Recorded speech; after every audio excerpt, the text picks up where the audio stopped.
ప్రజాదరణ పొందిన TDP Janasena BJP కూటమి ఉమ్మడి మేనిఫెస్టో అన్ని వర్గాలకు సంతృప్తినిచ్చిందని ఎమ్మెల్యే అభ్యర్థి అమిలినేని సురేంద్రబాబు హర్షం వ్యక్తం చేశారు.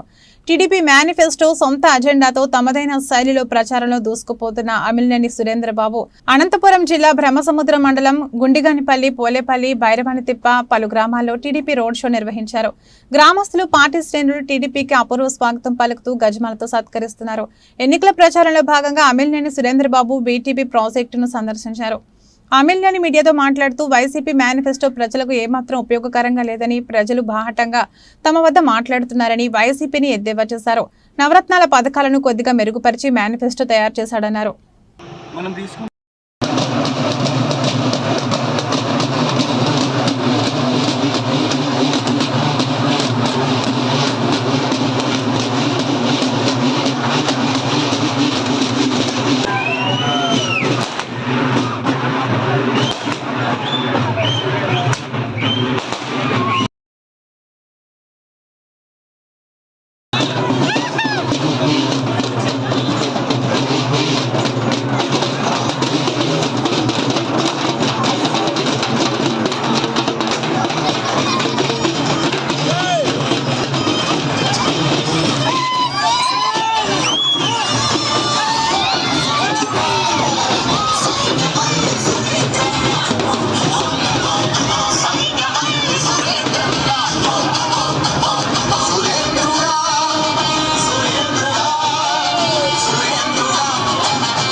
బీటీపీ ప్రాజెక్ట్ సందర్శించడం జరిగింది.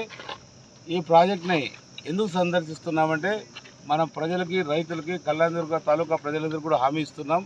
రాబోయే 2.5 సంవత్సరాల్లో ప్రతి చెరువుకి, ప్రతి గ్రామానికి, ప్రతి ఒక్క రైతు కూడా ఆనందంగా ఉండేటట్టు వాళ్ళందరూ కూడా నీళ్లు ఎలా ఇవ్వాలి, ఏంటి అనేది ఒక అధ్యయనం చేయడానికి ఇక్కడికి రావడం జరిగింది. ఖచ్చితంగా ఏదైతే చెప్పామో 2.5 సంవత్సరాలు, రాబోయే 2.5 సంవత్సరంలో ఈ బీటీపీ చెరువుని నీటితో నింపడం ఖాయంగా చేస్తాను.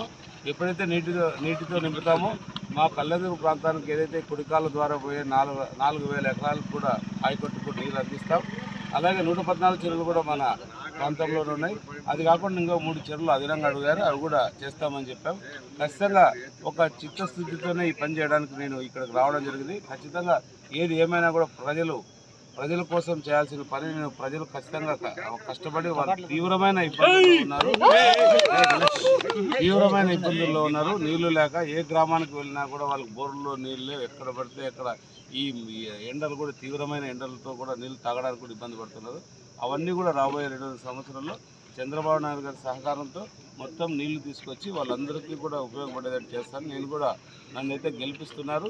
గెలిపించిన తర్వాత వాళ్ళు రుణం తీసుకోవడానికి నాకు ఇది ఒక పెద్ద అవకాశం. ఖచ్చితంగా ఈ అవకాశాన్ని సద్వినియోగం చేసుకుంటానని తెలియజేస్తున్నా. అలాగే మేనిఫెస్టో చాలా అద్భుతంగా ఉంది. నిన్న రాత్రి తెలుసుకున్న మేనిఫెస్టో గురించి అది చంద్రబాబు నాయుడు గారు, పవన్ కళ్యాణ్ గారు, మన బీజేపీ అధ్యక్షురాలు అందరూ కూడా ఈరోజు మేనిఫెస్టోపై మాట్లాడి వాళ్ళు వివరించారు. చాలా అద్భుతంగా ఉంది. ఎందుకంటే ఎన్ని అంశాలు దాంట్లో పొందుపరిచారంటే అన్ని అంశాలు పొందుపరిచారు. ముఖ్యంగా టీఎస్సీది కూడా మొదటి సంతకం అని చంద్రబాబు నాయుడు చెప్పారు. అది నిజంగా చాలా సంతోషించాల్సిన విషయం.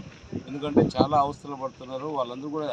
చాలా వయసు మీరిపోయి కూడా అందరూ కష్టపడి పనిచేసి చదివి కూడా ఈరోజు నిరుద్యోగులుగా ఉండిపోవడానికి అదొక మెయిన్ కారణం.